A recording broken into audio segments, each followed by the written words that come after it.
All right, so today we're gonna go over the barbell clean, right? So for the clean and the snatch, they're a little bit more technical than some of the other power lifts that we've went over, right? So we went over the back squat, we went over the bench press, we went over the deadlift. The clean and the snatch are a little bit more technical and they require a little bit more timing and explosiveness.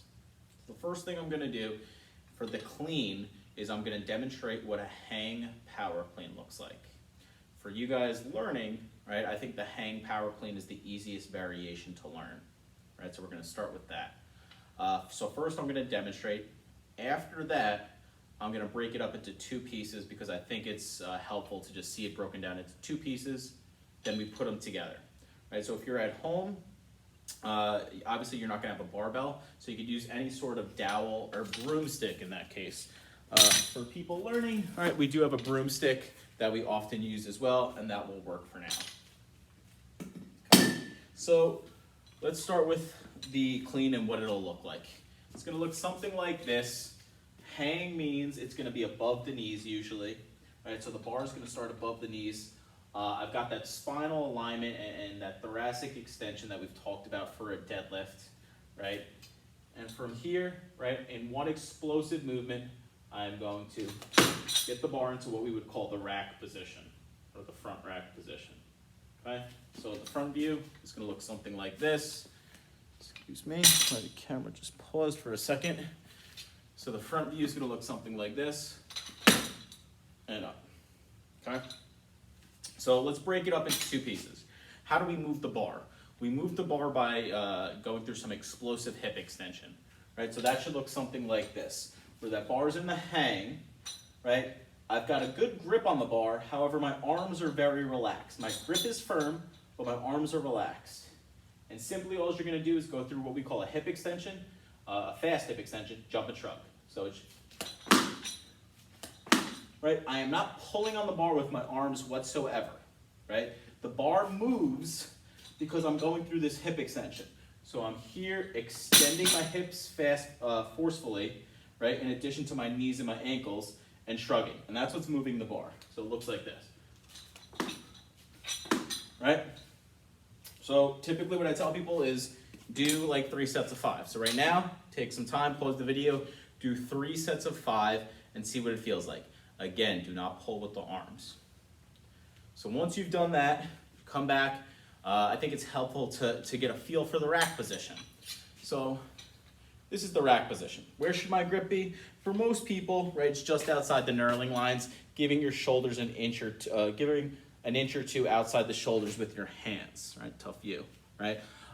We don't want our hands on our shoulders like this. So just wide enough, usually just outside the knurling line works for me. From there, let's get into the rack position. So a few important elements, right? It's tough to tell from the angle. Don't death grip the bar. If you hold the bar super tight, right, you're never gonna be able to get relaxed enough to get into the true rack position. The rack position is really your front delts. The bar should be resting on the front delts.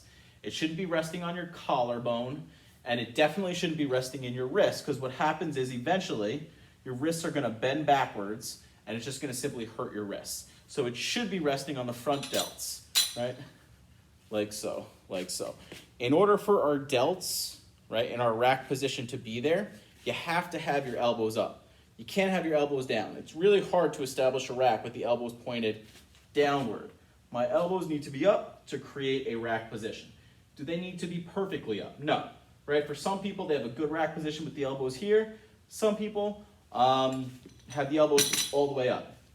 Now, just gender body type things, usually like a thin female or even a thinner male, they have no problem getting into a good rack position. People that tend to be a little bit more muscular, broader, right? They have some trouble getting to a good rack. I'm like somewhere in between. My rack's okay. My rack position is okay, but I've got some like bigger like males, football players who've worked out a lot but never actually did any cleans. Their rack position is pretty poor and it's tough for them to develop to get in the right position. So we have to give them specific mobility exercises to get in the right position. For this purposes of this class, don't worry about it, right? So once you're in the rack position, right? Go ahead and do a few squats, right? Down, up. Step back a little bit. Down, up, down, up. What you should really be trying to do is keep your elbows up. So you see as I go into that squat position, my rack position is still established because my elbows are up throughout, okay? Try to avoid, a lot of people will just squat, and the first thing that happens is their elbows drop. We want that good extended position with elbows up to keep our rack position stable. Now, do like 3 sets of 5. So once you've done that, and you've done 3 sets of 5, right, we're gonna try to put them together now. Put that explosive hip extension, right, where we jump and shrug, and then we're gonna get under the bar and establish our rack position in what we call the turnover. So some people, we can do this slowly through various drills. Usually I just have people just do it quickly right off the bat and see if it comes natural. Some people it comes natural, some people it takes a little practice. All right, so I'm in that hang position.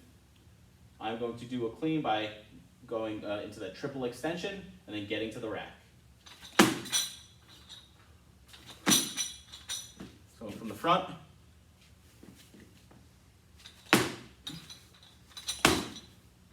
All right, like so. Few things that might be helpful. Once you get sort of comfortable, move with speed, right? Speed matters. Sometimes I do tell people to stomp their feet. I think it helps that way. Receive the bar with the knees slightly bent. That's the true power position. So I'm gonna receive the bar with my knees here, right? That's the power position, not up tall like that, all right? I think those are helpful. If you struggle at first, a few things. One, sometimes it's difficult to do this with dowel, especially if you lack flexibility. A little weight actually will help create a better rack position so the bar can actually press into the rack. And then 2, the clean, like I said in the snatch, are a little bit more technical. So it takes a little bit more practice. So if you don't get it right away, right, it's something that does require a little more practice.